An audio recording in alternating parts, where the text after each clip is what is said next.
present to you over the course of the evening a little of the history of the Weld and the Repertory Club. It's quite hard to say what kindled the desire to form a Repertory Club, but in 1949 a group of citizens acted upon a suggestion from Arthur Grocco and called a meeting which was well attended at Sussex House on the 29th of May 1949. There is no complete record of those who attended, but some well-known people were there. Frank and Girlie Eggleston. Frank was the local chemist. Muriel Blue, now deceased. Jim Haswell, Mr. and Mrs. Clough House, Frank Bullock and Bill Fish.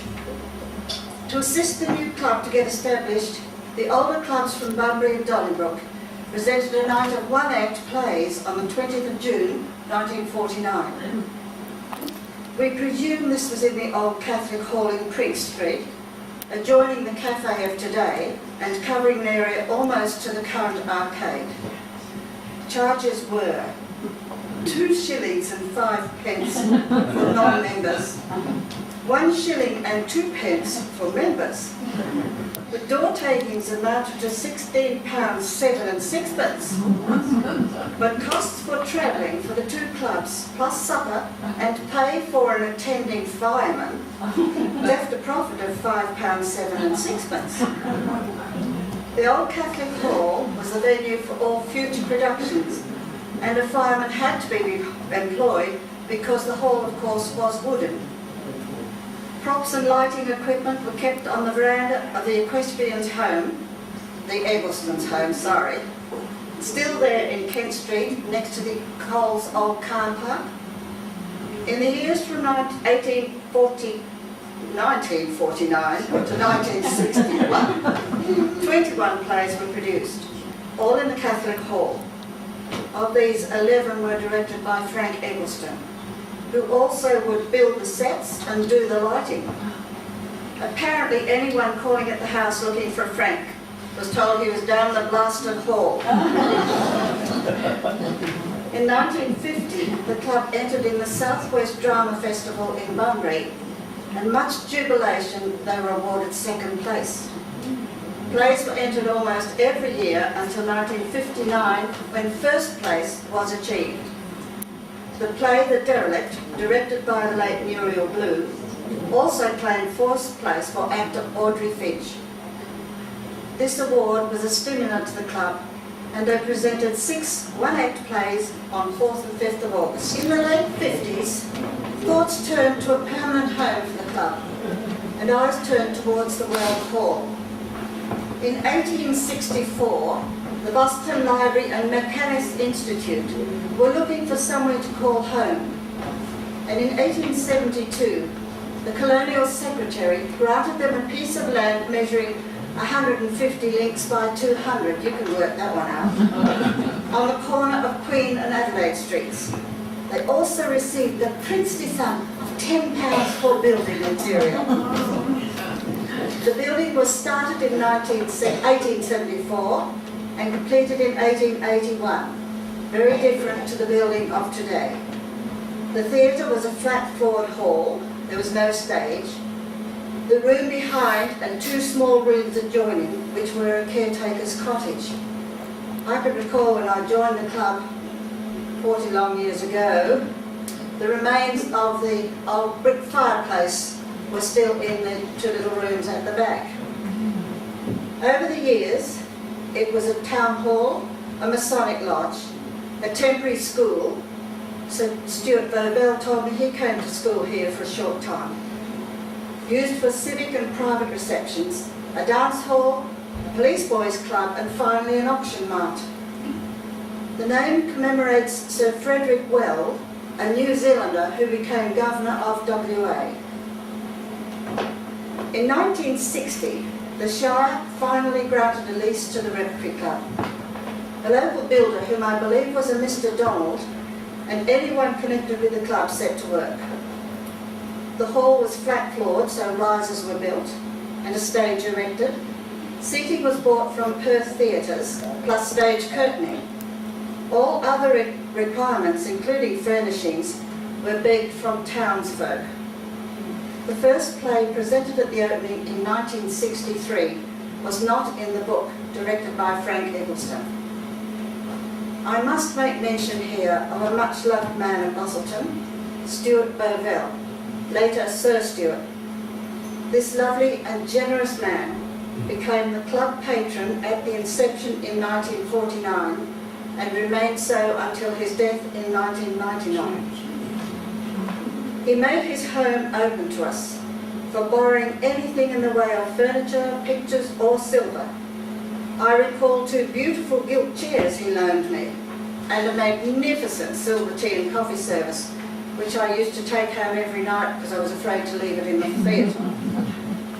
You may notice in the lounge a beautiful portrait of Sir Stuart.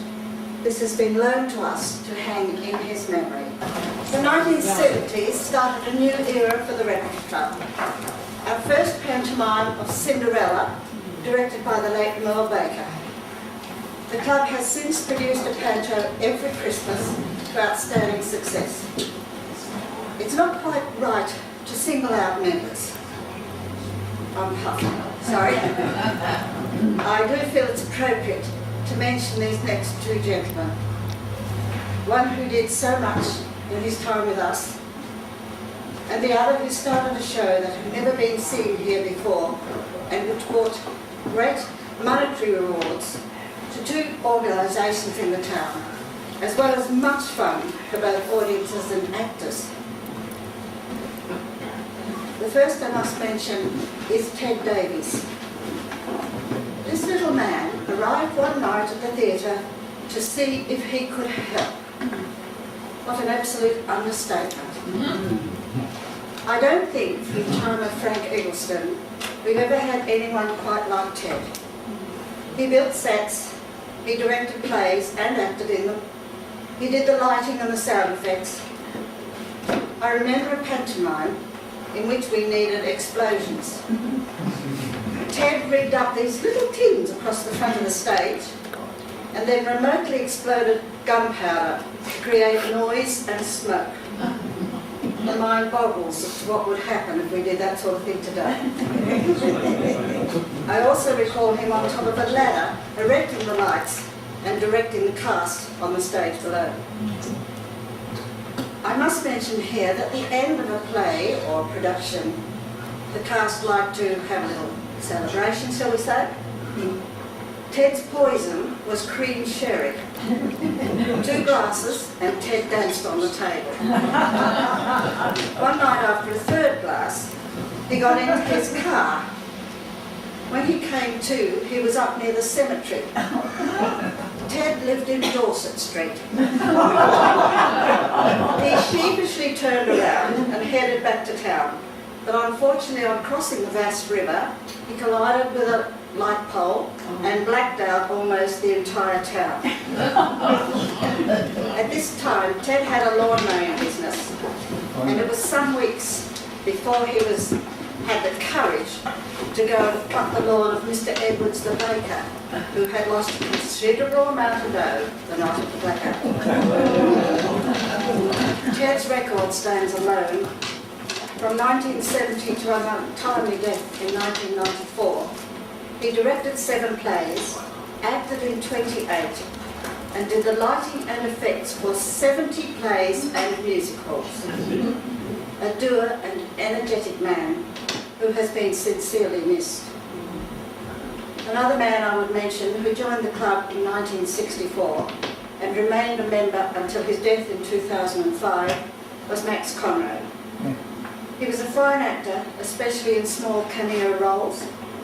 It is said his role of Doolittle in Pygmalion had some of the audience scratching, thinking they'd caught some of his unmentionables. In the early 70s, Max was a member of Lions and also a friend of Frank Baden-Powell, who ran the Perth music halls.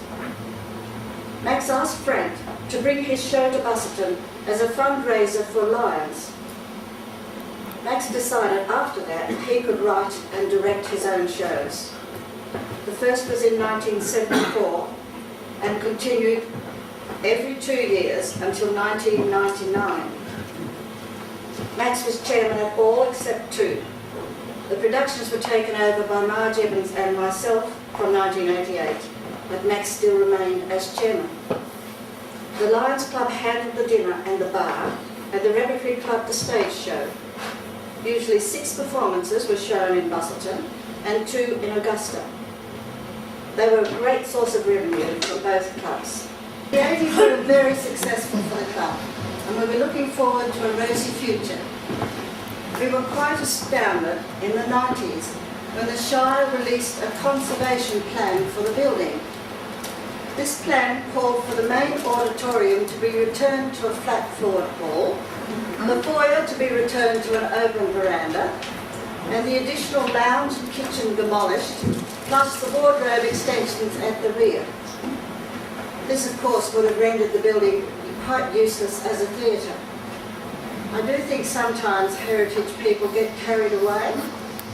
Fortunately, the Shire did not proceed and we were able to remain. In 1997, we were able to recarpet the lounge, the foyer and the theatre, repaper the walls and cover the seats, plus replace the stage curtains. The Shire repainted the outside and re-roofed the building. The Weld is a beautiful theatre for repertory and is small enough to enable quite intimate performances. We've also been fortunate in receiving a couple of grants from the lotteries, which enabled us to computerise our lighting and sound equipment and to buy a photocopier. But our main source of income still comes from the sale of seats. We have had great support in the town from the community. Our yearly program is normally 3 plays and a pantomime at Christmas, especially the panto, when we usually play to full houses for 10 or 11 performances.